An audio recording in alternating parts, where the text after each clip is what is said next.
Good day, children. I am teacher Sulin Rodrigues. I hope all of you are fine and keeping in good health by the grace of God.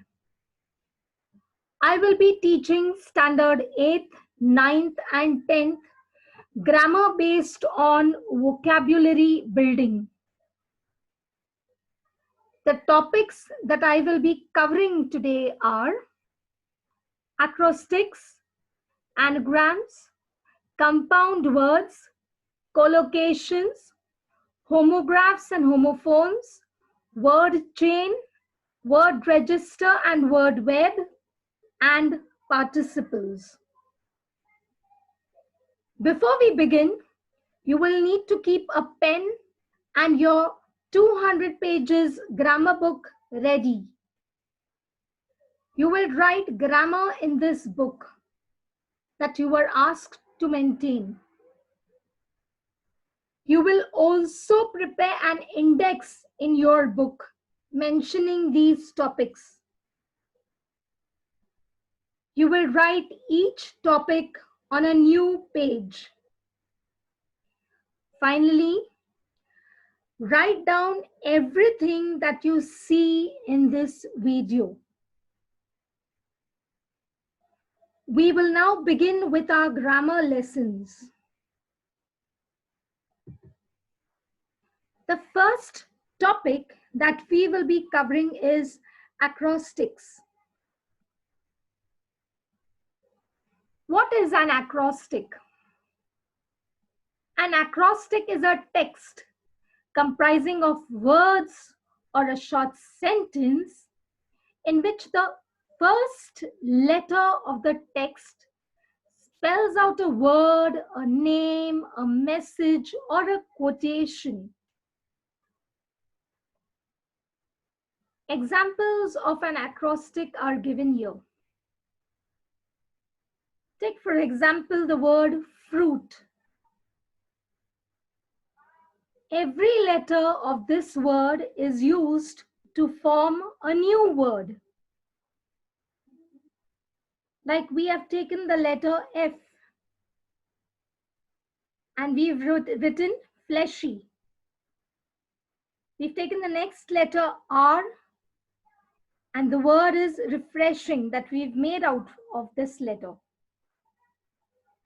We took the next letter U and a word that we made from this letter is unique. We move on to the next letter, which is I.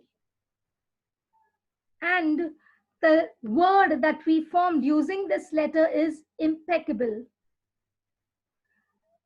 The last letter was T. And the word that we formed using this letter was tasty.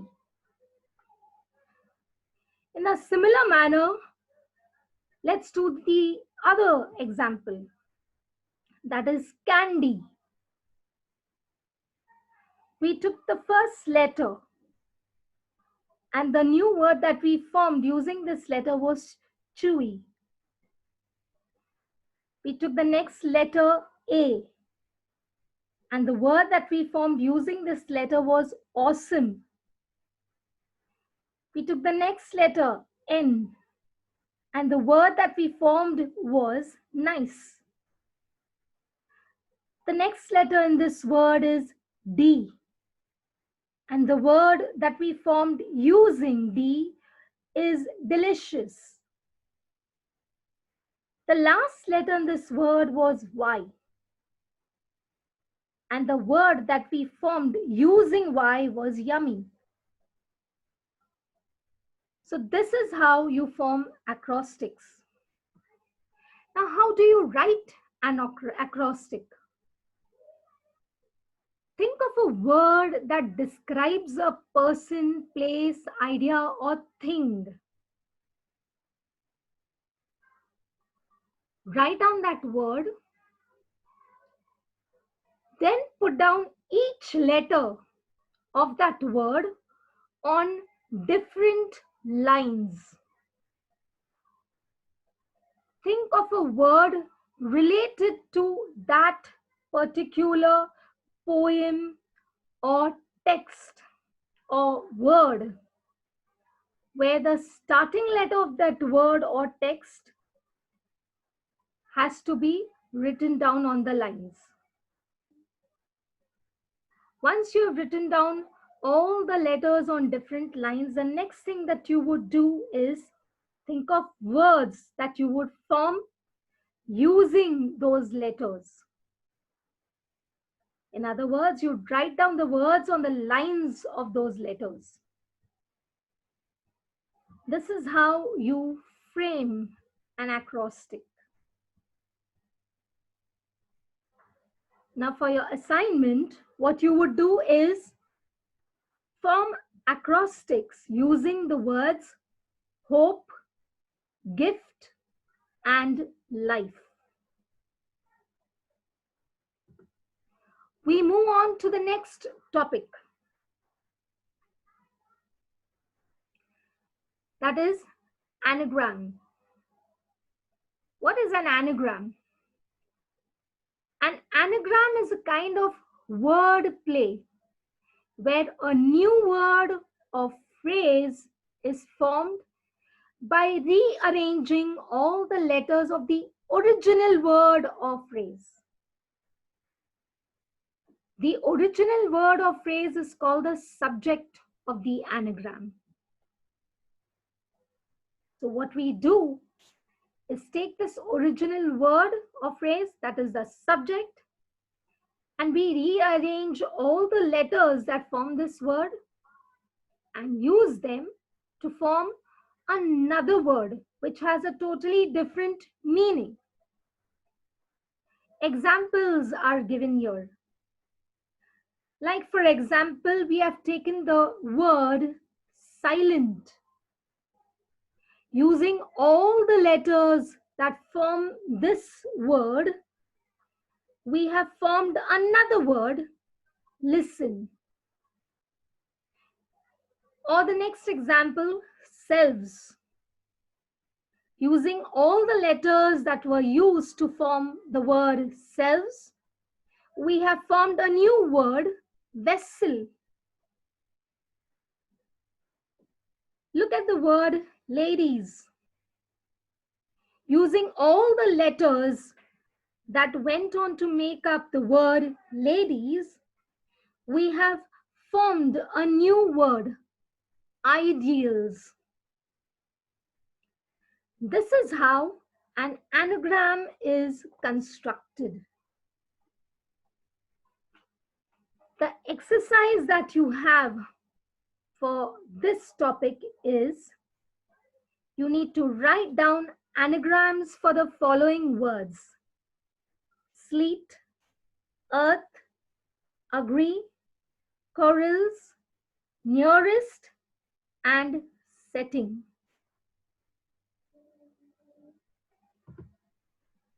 We move on to the next topic, which is compound words. What are compound words? Compound words are a combination of words. Now, when a combination of words is used, generally two words, or if two words are joined together to form a new word, that new word is called a compound word. For example, we have this word cup, and we have another word cake. When you combined both of them together, they formed a new word totally different from the original words. That is cupcake. Similarly, we took a word brain and another word storm. When we combined them together, or we joined them together, they formed a new word with a totally different meaning, and that is brainstorm.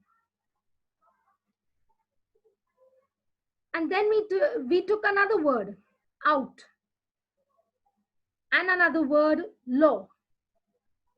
We joined them together or combined them together to form a new word with another meaning, that is outlaw. There's one more example. We took the word whole and we also used the word sail. When you combined both these words together, it formed a new word, wholesale. So you see, compound words are a combination of two words. You have different types of compound words. The first one is a closed compound. That is, it is a one word compound word. For example, when you take the word black and you take the other word board and you join them together, you get a new word, blackboard. If you observe this new word, blackboard, it is written as one complete word, which is not separated. Similarly, when we took the word sun and we took the word flower and we combined them together, we got a new word, sunflower, which was joined together completely. They weren't separated. Such kind of compound words are called closed compounds. Then you have an open compound. That's a two-word compound words. For example, when you take the word ice and another word cream, it forms a totally different word, ice cream. But notice the difference between the first type of words and these words. Over here, the word ice is separated from the word cream. It does not mean that these are two separate words. They are one word, but they are not exactly joined.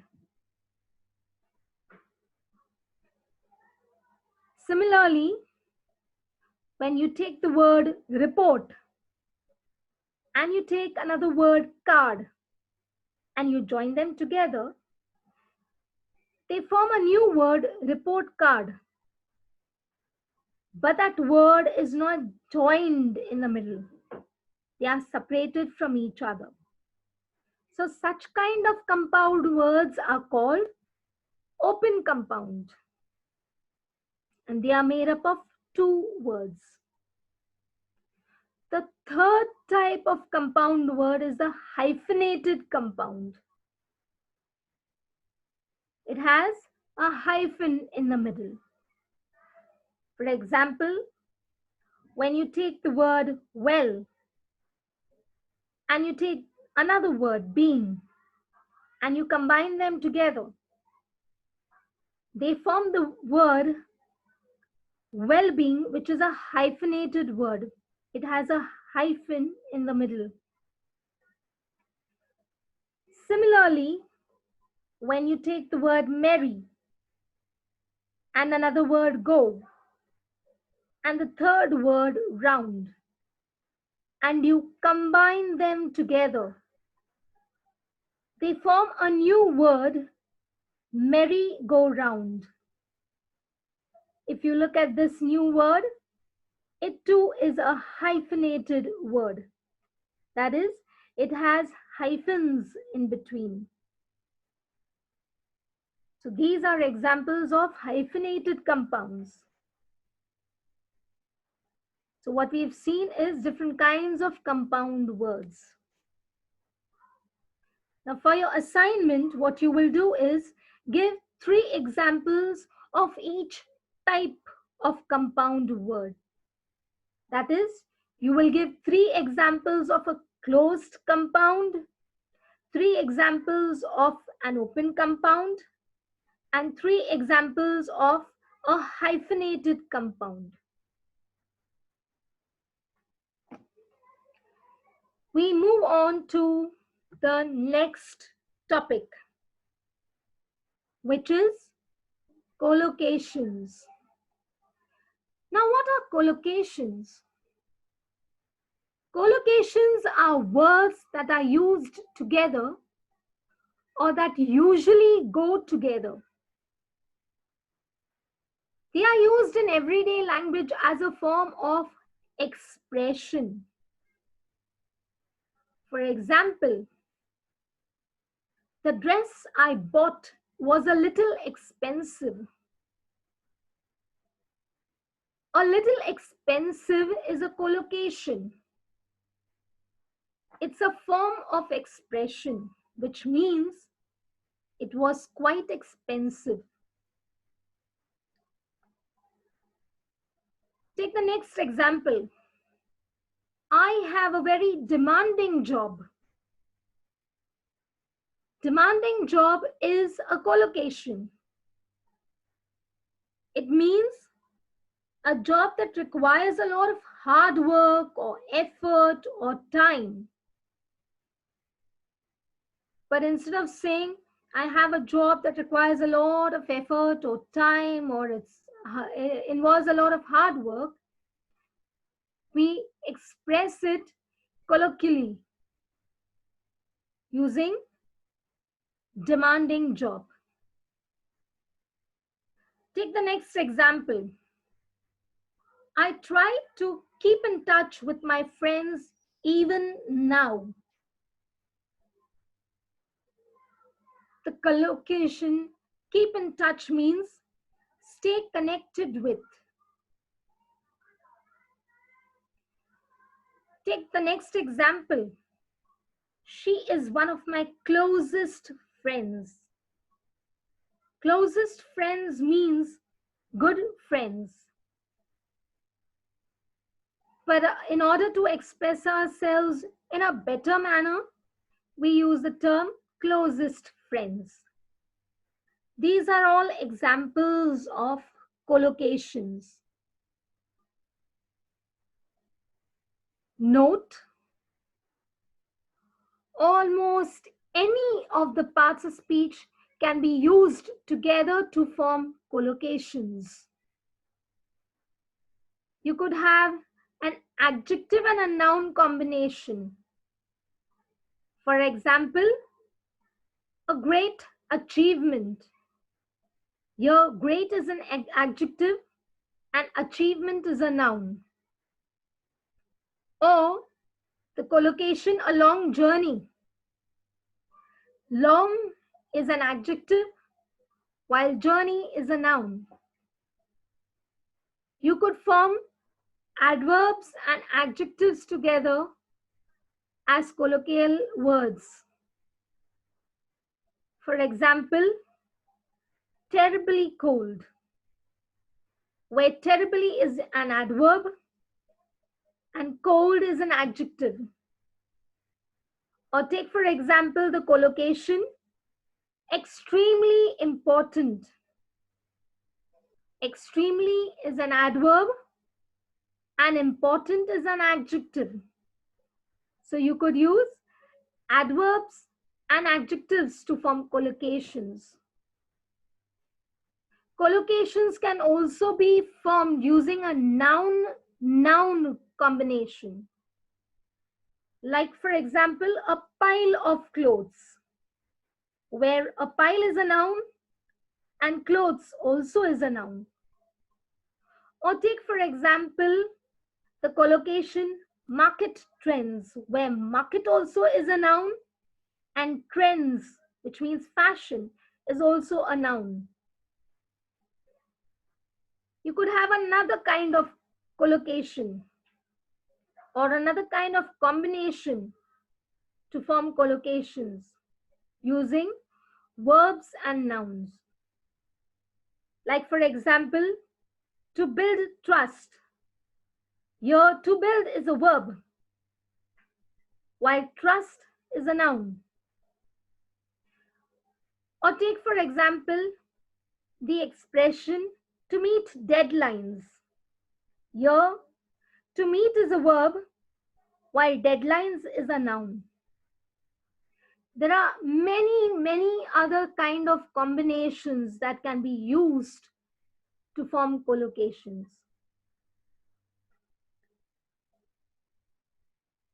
Now, the exercise that you have for collocations is that you will find as many collocations as possible for the following words: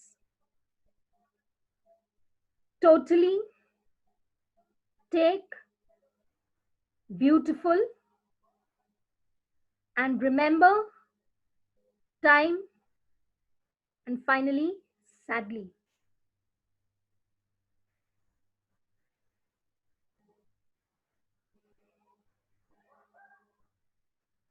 We move on to the next topic, which is homographs and homophones. Now, what are homographs? Homographs are words that have the same spelling and pronunciation, but they have a totally different meaning. Let us take the example of the word pupil. Pupil is spelled the same. It is pronounced the same in two of those cases there. But the word has two different meanings. In the first case, pupil means a student. For example, the pupil played truant from school. In case of the second example, the word is again pupil, spelled and pronounced in a similar manner. But the meaning is completely different. In this case, it would mean a part of the iris of the eye. For example, the pupil of his eye showed some damage. So you see, it's one word which is spelled the same, pronounced in a similar manner, but it has totally different meanings. Let's take another example. Let's use the word firm.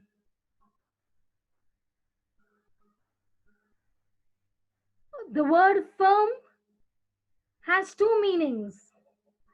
One is it's an organized business. Like when you are saying, Mr. Sam works for an electronics firm. While in the second case, the word firm would mean strong intention or a strong will or strong determination. Like in the case of this sentence, she was very firm about joining the army. So you see in these examples, the word firm has two different meanings, but it is spelled and pronounced in a similar manner. These are examples of homographs. Your assignment based on homographs is this. You will write down 5 homographs of your own and also use them in a sentence of your own to show the difference in their meaning, as shown in the examples that have been given to you. We come now to another kind of a word, and that is homophones. Now, what are homophones? They too are words that sound the same, but they are spelled differently and have different meanings. For example, let's take the word bear. Bear sounds the same, but it is spelled differently. It could be B-A-R-E, which means empty, like in the case of this sentence, the castle seemed to be bare. Or the word bear, spelled B-E-A-R, which should mean to tolerate. Like in the sentence, I could not bear to see such grave injustice. So you see, the words bear and bear sound the same, but they are spelled so differently and they have completely different meanings. Let's take another example. Let's take the word lesson. One is Lesson and the other is Lessen. These words are pronounced similarly, that is, lesson, but they are spelled differently and have totally different meanings. In the first case, lesson means something that is learned.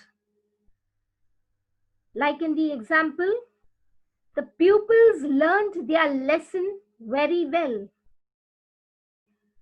While in the second case, lesson means to become less.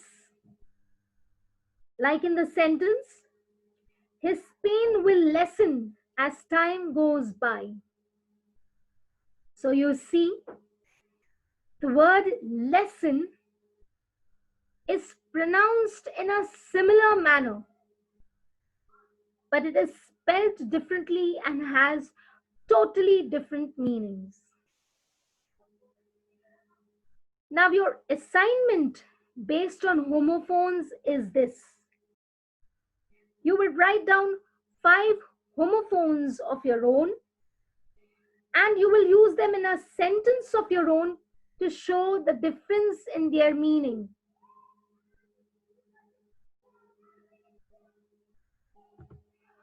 We move on to another kind of word building activity, and that is forming word chains. Now, what is a word chain? A word chain is a series of words, that is, where words follow each other, and the last letter of the word is used to form a new word. That is, in other words, the last letter of a word becomes the first letter of the next word. These words usually belong to a particular part of speech. Let's take, for example, the word chain that we could form using the word deliver. Now, deliver ends with the letter R. This letter R is used to form the starting letter of the next word, that is recruit. Recruit ends with the letter T. This letter is then used to form the starting letter of the next word, that is think. Think ends with K. K is used to form the starting letter of the next word, no. If you've observed very carefully, all these are verbs. Let's try another example. Let's take the word lethal. Lethal ends with the letter L. Using this letter L, we form another word, the starting of which begins with L, and that is large. Now, large ends with the letter E. Using E, we formed the next letter, that is earnest. The letter T is the last letter of the word earnest. Using this letter T, we form the next word, technical, where the starting letter is T. Again, if you had to observe this, you will see they're all adjectives. This is how a word chain is formed.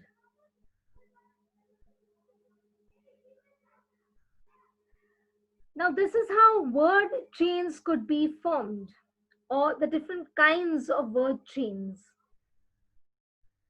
You can form a word chain with adjectives, like we've already done in the example that was shown. Another example of a word chain using adjectives is given here. For example, we've taken the word tasteful. It ends with the letter L, and the letter L is used to form the next adjective, that is lengthy. Lengthy ends with the letter Y, and this letter Y is used to form the next adjective, which is young. The word young ends with the letter G, and G is used to form the starting letter of the next adjective, which is gentle. The next kind of word chain is forming a word chain using adverbs. For example, almost is an adjective.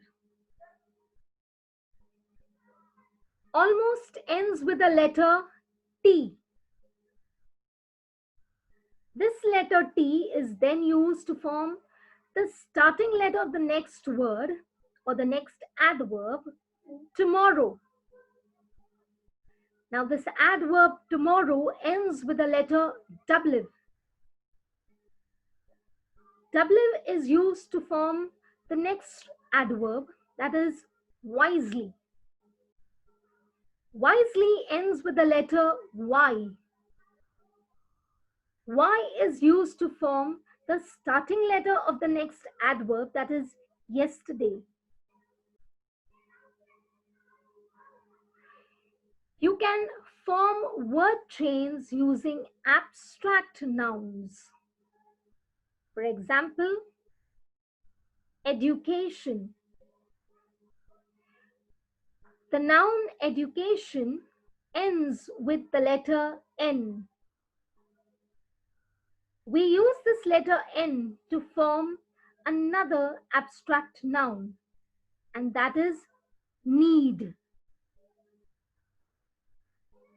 Need ends with the letter D. We use this letter D to form the starting letter of the next abstract noun, that is defeat. Defeat ends with the letter T.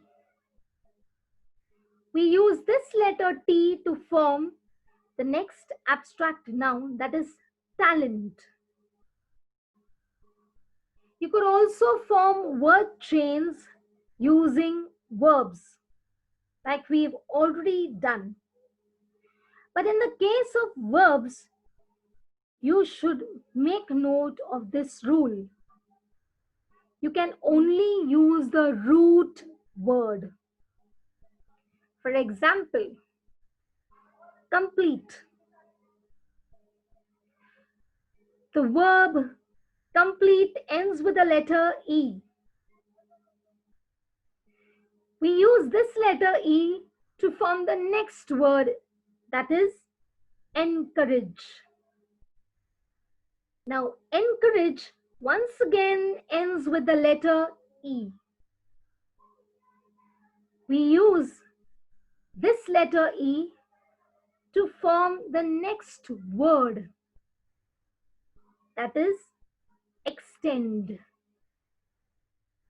Extend ends with the letter D.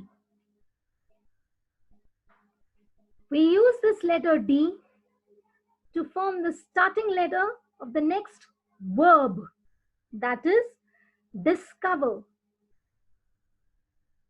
So we see how to form word chains. Now for your assignment, you will complete the following word chain of adjectives using the adjective break, and you will also complete the word chain using the verb return.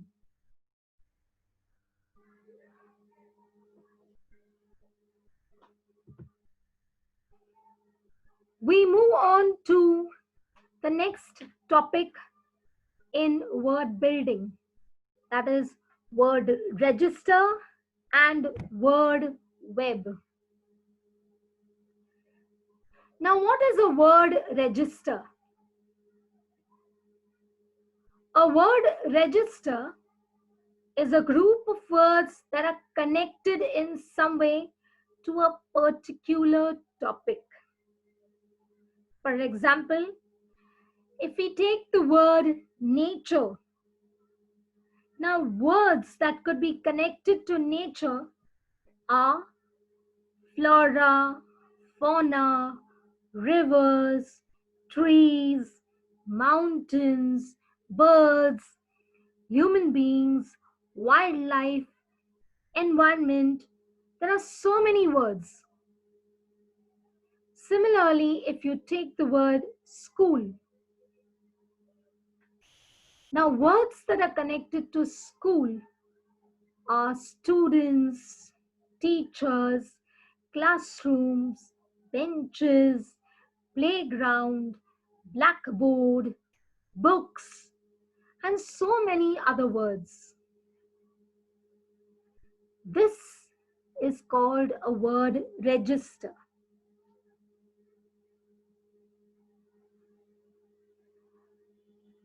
We move on to the next topic, that is word web. What is a word web? A word web is a diagrammatic representation of a word register. That is, it's a word register, only in this case, you're representing that connection or series of words which are connected to a particular word in the form of a diagram. In this case, in the form of a web. For example, if we had to take the word nature again, you see the web that has been formed for nature. Words connected to nature are again flora, fauna, rivers, trees. But now these words are represented in the form of a web. This is an example of a word web. Now for your assignment, what you would do is form a word register for the following words and use these words to also prepare a web diagram. That means you will use these words for both to prepare a word register and to also prepare a web diagram.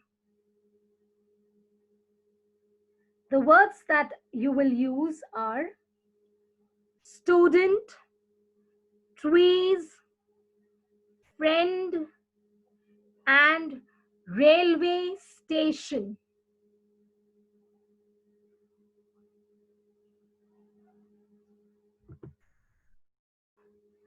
The next topic that we have as part of word building is participles. Now, what is a participle? A participle is a non-finite verb. That is, it is not a tensed verb. It does not have a particular tense. Now, this verb also acts as an adjective at the same time.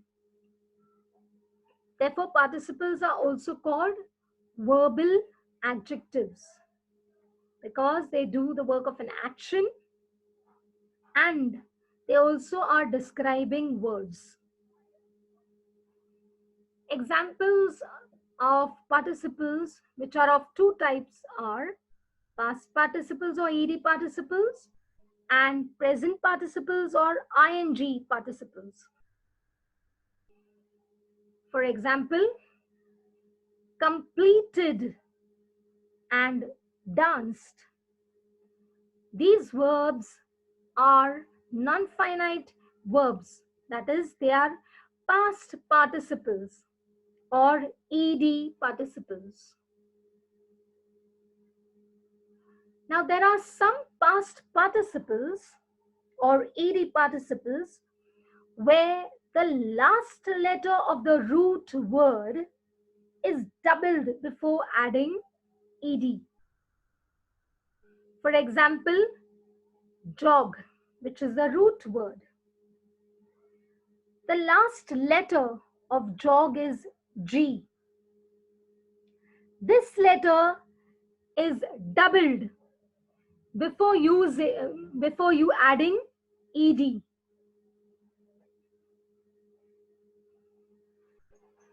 Let's take the next word, plan. The letter N is the last word of plan. This letter N is doubled before adding ed to it to make the word planned. Or let's take the word shop, in which P is the last letter. P is doubled before adding ed to make the past participle of the word shop, shopped. For your assignment, you will form 5 past participles in which the last letter is doubled.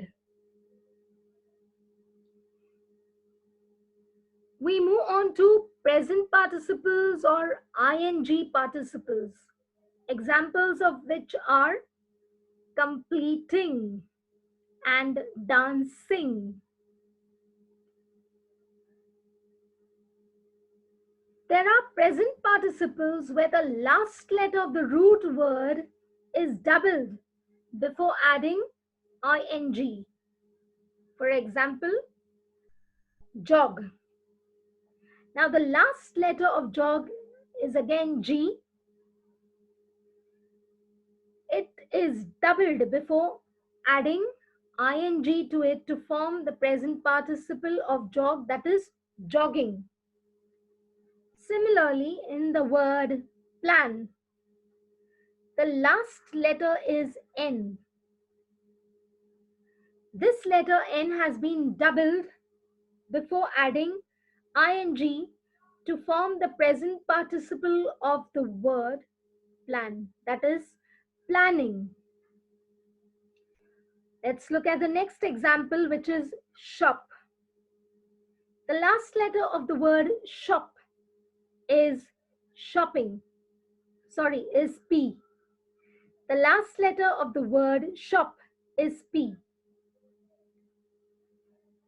Now, to form the present participle of shop, the letter P has been doubled before adding ing to it. So this is how a present participle where the root word is doubled is formed. For your assignment, form 5 present participles in which the last letter is doubled.